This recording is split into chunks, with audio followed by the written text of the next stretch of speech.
வணக்கம் ஆபரகம்.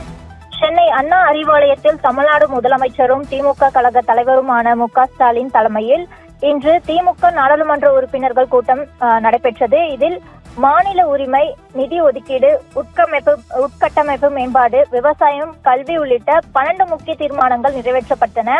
அதிலும் முக்கியமாக தமிழ்நாட்டின் வளர்ச்சியை நோக்கி திட்டமிட்ட முறையின்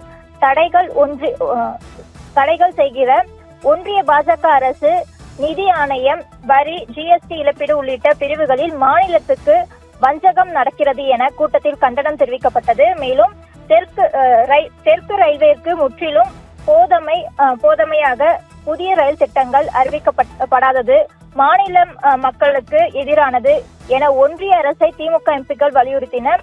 மேலும் பிரதமர் நரேந்திர மோடி தலைமையிட்டு மெட்ரோ ரயில் திட்டத்திற்கு அனுமதி வழங்க வேண்டும் என கூட்டத்தில் தீர்மானம் நிறைவேற்றப்பட்டது.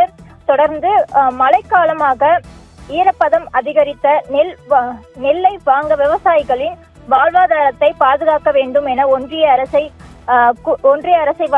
வலியுறுத்தியுள்ளன. மேலும் இலங்கையில் கைது செய்யப்படும் மீனவர்களுக்கு மீனவர்களை மீட்பது, படகுகளை மீட்பது போன்ற இந்த கூட்டத்தில் தீர்மானம் நிறைவேற்றப்பட்டது. குறிப்பாக தமிழ்நாட்டில் வளர்ச்சி மற்றும் மாநில உரிமைகளுக்காக தொடர்ச்சியாக போராட்டத்தில் நாடாளுமன்றத்தில் ஒருமித்த குரல் எழுப்புவோம் என திமுக நாடாளுமன்ற உறுப்பினர்கள் இந்த கூட்டத்தில் உறுதிமொழி எடுத்துள்ளனர். ஆபிரகாம், தகவலுக்கு நன்றி நந்தினி.